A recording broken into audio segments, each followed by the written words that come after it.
Xin chào tất cả mọi người, chào mừng mọi người quay trở lại video của mình. Và hôm nay vào buổi trưa ở sân bay Tân Sơn Nhất sẽ có những chiếc máy bay rất là đẹp, độc lạ luôn á. Cùng theo mình đi khám phá nhé. Còn bây giờ thì cùng theo mình đi khám phá. Và mình đang có mặt tại quán cà phê Hương Cao Nguyên, địa chỉ 55 Phạm Văn Bạch. Và mọi người có thể đến đây để có thể trải nghiệm và uống cà phê và ngắm máy bay cũng được á. Còn bây giờ thì chúng ta đi khám phá máy bay thôi nào. Hôm nay chúng ta sẽ tới với các máy bay tới trễ nha mọi người. Hôm nay không hiểu một ngày gì đó các máy bay tới trễ rất là nhiều luôn.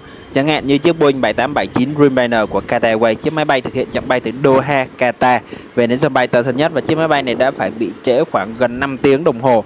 Bây giờ chiếc máy bay hạ cánh xuống đường băng 25 phải sân bay Tân Sơn Nhất.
Và hôm nay thì điều kiện gió xuôi ở sân bay Tân Sơn Nhất nên các máy bay thì sẽ phải khi mà hám đà lại thì cũng phải trôi xuống phía cuối rất là nhiều luôn. Chẳng hạn như chiếc Boeing 787 này thì cũng phải trôi xuống cuối. Thường thì họ sẽ rẽ ở trên phần trên cơ. Mà hôm nay thì do gió xuôi nên các máy bay sẽ chạy thả xuống phía dưới này luôn, để đảm bảo là máy bay không bị phanh quá gấp, cũng như là nói chung là để đảm bảo rằng là chiếc máy bay là êm ái nhất. Bây giờ thì chiếc máy bay được lệnh tiến về khu vực bãi đỗ của mình và sẽ ở đây 2 tiếng trước khi trở ra cất cánh. Còn bây giờ thì chúng ta sẽ quay trở lại với khu vực của đường băng. Chúng ta sẽ tới với đường băng 25 phải nha mọi người. Chúng ta đang có một chiếc máy bay của Japan Airlines, chiếc Airbus A350-900 từ Đài Bắc về đến sân bay Tân Sơn Nhất. Và chiếc máy bay này cũng trễ luôn nha mọi người. Chiếc máy bay này trễ khoảng gần 4 tiếng đồng hồ. Đáng lẽ thì nó phải tới từ buổi sáng cơ, nhưng mà vào buổi trưa này thì chiếc máy bay này mới tới ở sân bay Tân Sơn Nhất. Và bây giờ thì chiếc máy bay hạ cánh xuống đường băng 25 phải.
Điều kiện thời tiết tại sân bay Tân Sơn Nhất dạo này thay đổi rất là thất thường luôn mọi người. Và buổi trưa thì cũng có một thời điểm là họ đổi luôn về đầu 07 này á. Thì đổi một lúc thì họ lại đổi về đường 25. Nhưng mà đầu 25 hiện tại thì đang có gió xuôi, nên thế là các máy bay sẽ hạ cánh cũng rất là khó khăn và chòng chành hơn rất là nhiều luôn. Chiếc Airbus A350-900 cũng được lệnh tiến về khu vực bãi đỗ của mình. Còn bây giờ thì chúng ta có một chiếc máy bay Boeing 737 khác của China Airlines. Chiếc máy bay này thực hiện chặng bay từ sân bay Tân Sơn Nhất đi sân bay Tài Chung của Đài Loan. Và China Airlines hay còn gọi trước đây gọi là Mandarin đó, thì là chặng bay từ sân bay Tân Sơn Nhất đi Tài Chung và ngược lại. Nhưng bây giờ thì họ sẽ quy về là China Airlines hết luôn. Và chiếc Boeing 737-8 này được lệnh cất cánh rời khỏi sân bay Tân Sơn Nhất hướng về sân bay Tài Chung.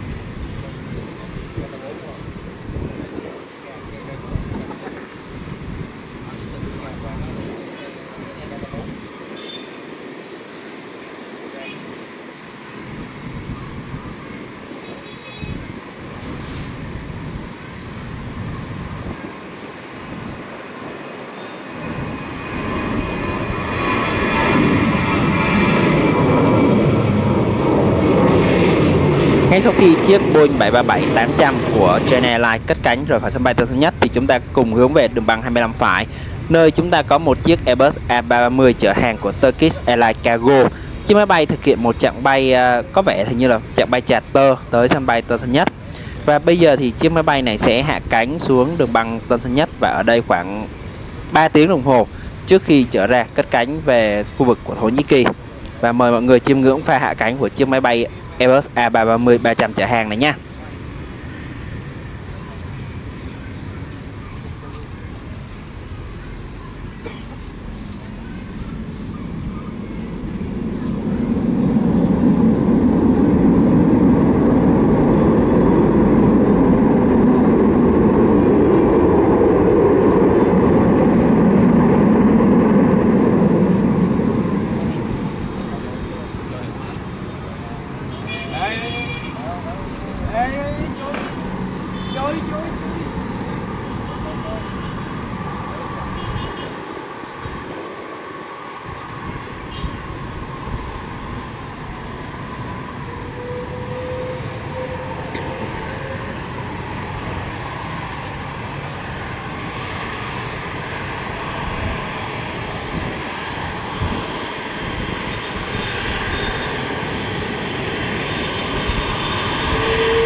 Và đây là cơ hội hiếm hoi chúng ta sẽ thấy được ở phần phía trước, ở phần dưới cái bánh trước đó, mọi người thấy có phần ụ ra không? Đây chính là cái khu vực khoang chứa cái càng đáp ở phía trước đó mọi người. Đây là lần đầu tiên chúng ta sẽ được thấy cận cảnh của cái đó. Còn bây giờ thì chiếc máy bay này thì sẽ xuống cuối đường băng giúp chúng ta có thể nhìn rõ hơn về những chi tiết trên máy bay của chiếc máy bay chở hàng này. Chiếc Airbus A330-300 chở hàng của Turkish Airlines Cargo này là chiếc máy bay được sản xuất từ nhà máy luôn, từ nhà máy Airbus là để chuyên chở hàng luôn nha mọi người, chứ không phải hoán cải từ một chiếc Airbus A330-200 nào đó về và hoán cải chở khách qua chở hàng đâu. Và bây giờ thì chiếc máy bay này tiến về khu vực bãi đỗ của mình để có thể chở hàng hóa, công nhân nhận thêm hàng hóa trước khi chở ra. Và đây cũng là một điều khá là hiếm. Thường thì các máy bay sẽ tới các vị trí ở đường trên, thì khi mà hãm tốc độ xong thì các máy bay sẽ rẽ luôn, chứ không ít khi mà trôi xuống đường dưới này lắm. Đây cũng là một điều hiếm hoi cho mọi người để có thể nhìn được những chiếc máy bay rất là sát như thế này, cũng như là nghe những cái âm thanh của động cơ máy bay. Còn đây là Airbus A350-900 của Starlux đang phải chờ một chiếc máy bay Airbus A321neo của Vietnam Airlines về hạ cánh đã.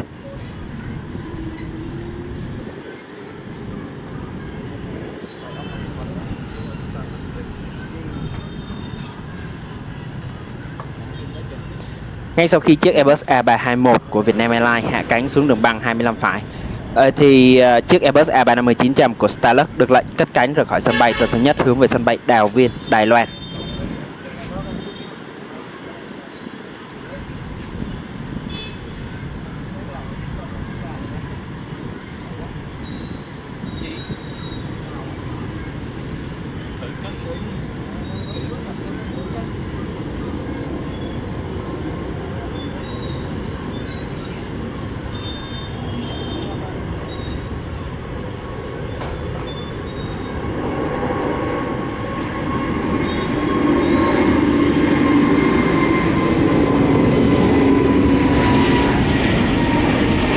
hàng không Starlux này là hãng hàng không 5 sao nha mọi người, có rất là nhiều đường bay mới tới Mỹ luôn á, mọi người có thể tham khảo thử nhé. Giá thì cũng không rẻ lắm đâu. Còn đây thì chúng ta sẽ trở lại với một chiếc máy bay khác, chiếc Boeing 737-900 của Bamboo Airways thuê. Và chiếc máy bay này là chuyên trị đường bay Nội Bài Tân Sơn Nhất và ngược lại. Bây giờ chiếc máy bay đang hạ cánh trong điều kiện gió xuôi cũng và hơi gió tạt một xíu, mọi người thấy máy bay hạ nó hơi xéo xéo một tí á. Bây giờ chiếc máy bay hạ cánh xuống đường băng 25 phải.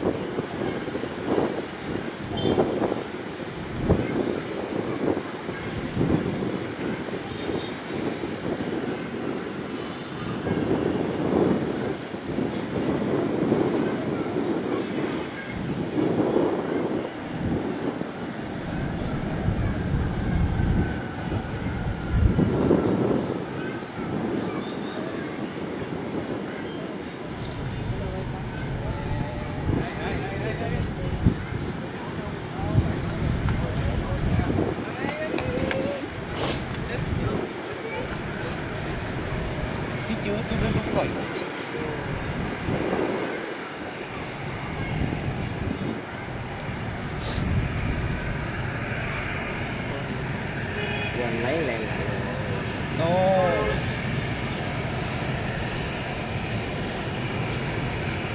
Không thả đi.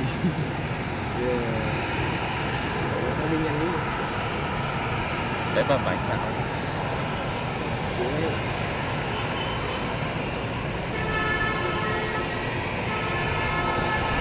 So với con này. Đây thực sự là rất là may mắn khi mà mình được quay cận cảnh chiếc Boeing 737-900 của Bamboo Airways này.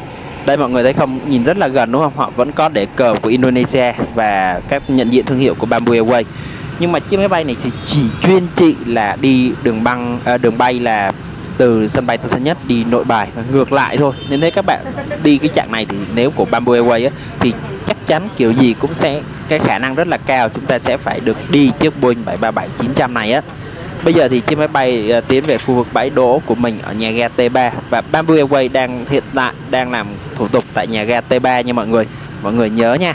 Giờ hiện tại ở T3 là có các hãng hàng không và T1 mới có hãng hàng không Vietjet thôi. Nên thế mọi người nhớ nhé, đừng đi nhầm nhà ga.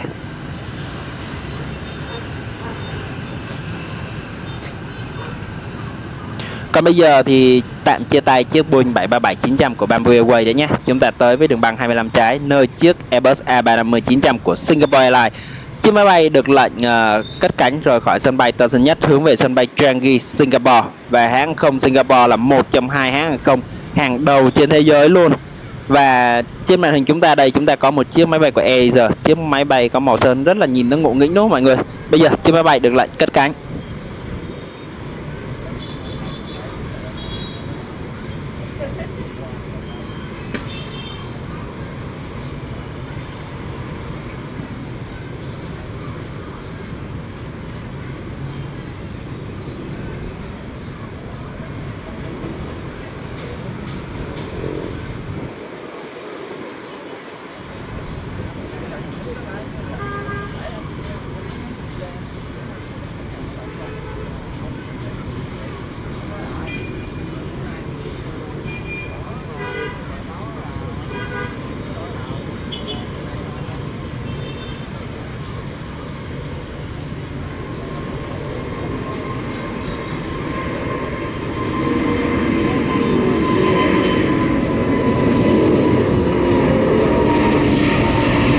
Ngay sau khi chiếc Airbus A350-900 của Singapore Airlines cất cánh rời khỏi sân bay Tân Sơn Nhất thì chúng ta quay trở lại với đường băng 25 phải nơi chúng ta có một chiếc Boeing 777 chở hàng của China Airlines Cargo.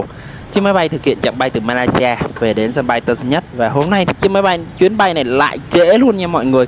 Hôm nay là một cái ngày gì mà các chuyến bay tới trễ rất là nhiều luôn. Thông thường chiếc máy bay này sẽ phải tới vào buổi sáng cơ, nhưng mà hôm nay thì nó lại tới vào buổi trưa chiều này. Bây giờ chiếc máy bay sẽ hạ cánh xuống đường băng 25 phải.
để tiện cho mọi người có thể đón chờ những chiếc máy bay chở hàng của China Airlines Cargo này á, thì mình xin cung cấp thêm thông tin đó là vào thứ ba á, thì là sẽ vào buổi sáng á, thì những chiếc máy bay Boeing 737 chở hàng của China Airlines Cargo sẽ tới sân bay Tân Sơn Nhất, và thứ sáu là buổi chiều sẽ là Boeing 747-400 chở hàng thì sẽ tới nha mọi người.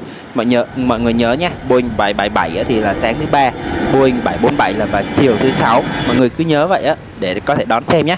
Còn đây là một chiếc máy bay khác đang bước vào hạ cánh ở đường băng 25 phải, và đố mọi người biết đây là chiếc máy bay nào á.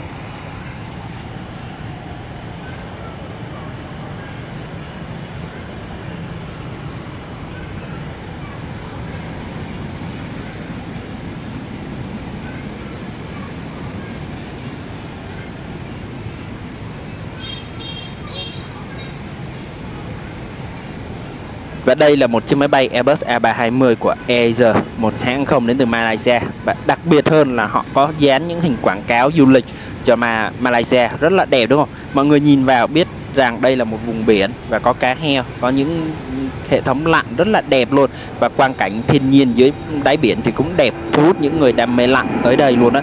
Đây là một trong những chiến dịch quảng bá du lịch của Malaysia rất là hiệu quả trên thân máy bay của AirAsia mọi người.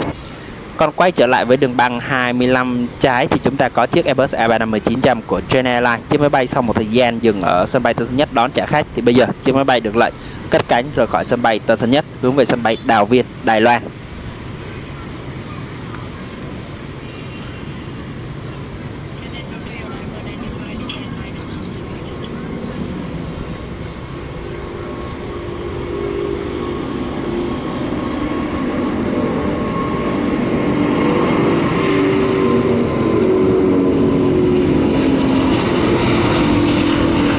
Ngay sau khi chiếc máy bay Airbus A350-900 cất cánh rời khỏi sân bay Tân Sơn Nhất hướng về sân bay Đào Viên, Đài Loan thì cũng từ sân bay Đào Viên, Đài Loan về đến sân bay Tân Sơn Nhất chúng ta có EVA. Hãng hàng không này thì hôm nay lại cũng trễ luôn mọi người, hôm nay trễ khá là sâu luôn á. Bây giờ chiếc máy bay Boeing 737-300ER hạ cánh xuống đường băng 25 phải.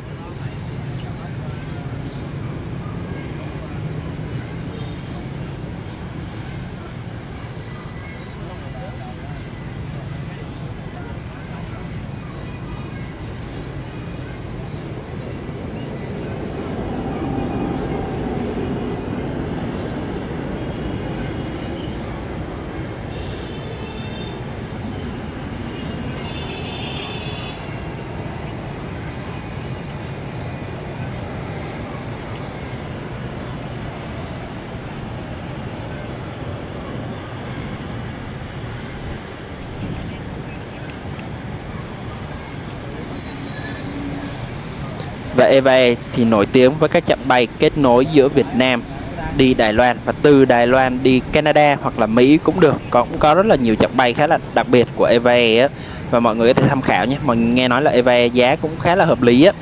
Còn bây giờ thì chúng ta sẽ quay trở lại một chút về cái khu vực đường băng 25 trái nơi chiếc Boeing 7879 Dreamliner của Qatar Airways. Sau hơn 2 tiếng dừng ở đây thì bây giờ chiếc máy bay đã lên tới đường băng 25 trái và chiếc máy bay sẽ cất cánh rời khỏi sân bay Tân Sơn Nhất hướng về sân bay Doha, Qatar. Và Qatar Airways là hãng không 5 sao hàng đầu trên thế giới luôn mọi người. Và các chuyến buổi sáng như thế này thì sẽ không có chặng bay nối về Campuchia đâu. Các chặng bay buổi sáng thì sẽ là nối thẳng luôn là từ Doha, Qatar về đến sân bay Tân Sơn Nhất, và từ Tân Sơn Nhất đi Doha luôn, chứ không có ghé quá cảnh Campuchia như chuyến vào buổi chiều. Và bây giờ chiếc máy bay được lệnh cất cánh được khỏi sân bay Tân Sơn Nhất rồi. Mời mọi người chiêm ngưỡng pha cất cánh của chiếc máy bay này nha.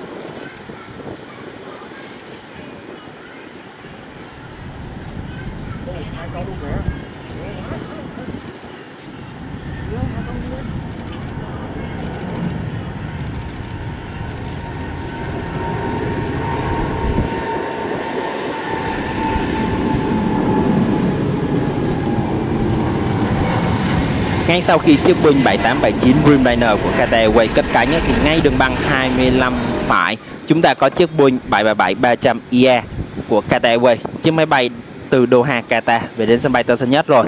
Và do nếu mà chậm hơn một xíu nữa thì chúng ta sẽ thấy hai chiếc máy bay của Qatar trên khu vực sân bay Tân Sơn Nhất luôn á. Và chiếc máy bay này đặc biệt là có màu sơn của đội bóng PSG, đội bóng mà ông chủ của Qatar thì cũng là ông chủ của PSG luôn. Bây giờ chiếc máy bay hạ cánh xuống đường băng 25 phải và mình sẽ giới thiệu cận cảnh hơn về cái màu sơn này nha.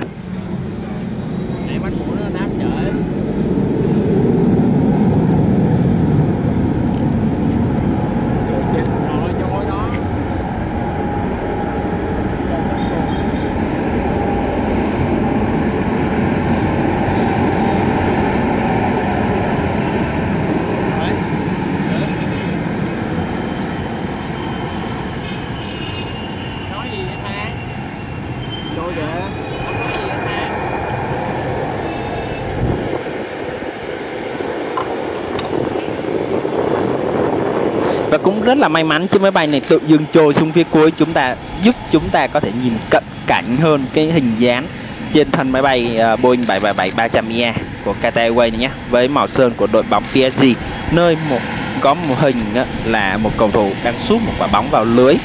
Và đây là một trong hai chiếc máy bay có màu sơn PSG, phải theo mình nhớ là thế. Bây giờ thì chiếc máy bay này sẽ thoát ly khỏi đường băng đã. Và bây giờ chúng ta sẽ thấy cận cảnh đây là quả bóng có hình logo của PSG đang sút tung lưới đây mọi người. Và đây là cầu thủ đang ngã mình để có thể tung cú sút đấy. Rất là đẹp đúng không mọi người? Đây là một trong những cái hình dáng mà quảng cáo cái đội bóng PSG, Paris Saint-Germain đó mọi người. Cái đội bóng vô địch cúp C1 năm vừa rồi á. Đấy thì đây đội bóng đó đây và có dán trên đây. Và Qatar Airways có vẻ hình như là nhà tài trợ chính cho đội bóng Paris Saint-Germain.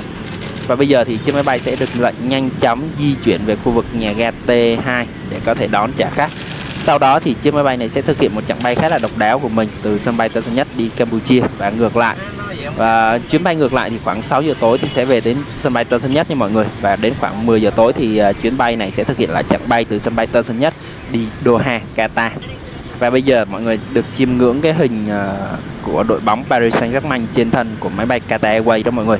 Rất là đẹp đúng không? Và bây giờ thì chúng ta sẽ quay trở lại với khu vực đường băng 25 phải đi, nơi có một chiếc máy bay khác cũng đang bước vào hạ cánh. Và bây giờ chúng ta đang có một chiếc Airbus A330-300 của hãng hàng không Corona. Chiếc máy bay đang thực hiện chặng bay từ Incheon, Hàn Quốc về đến sân bay Tân Sơn Nhất.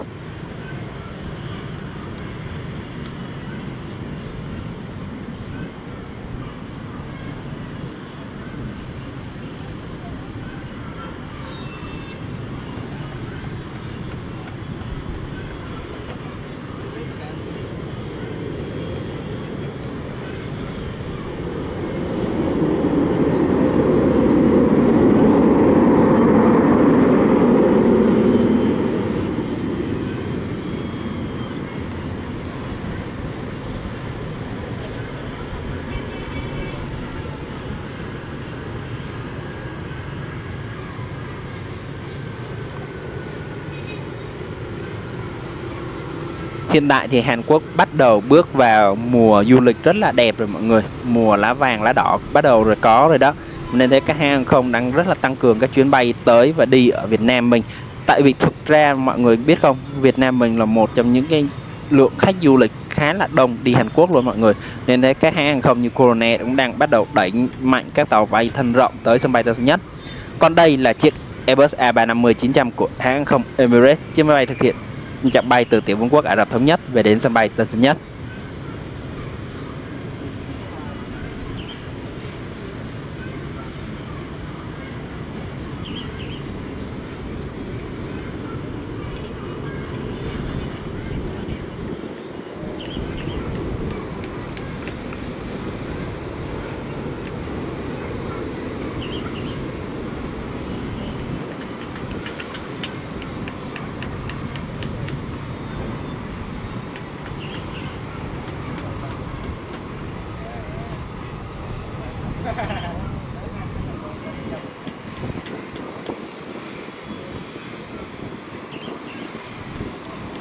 Hiện tại thì hãng hàng không Emirates đang nhận rất nhiều máy bay Airbus A350-900 luôn mọi người, và nhận liên tục luôn á.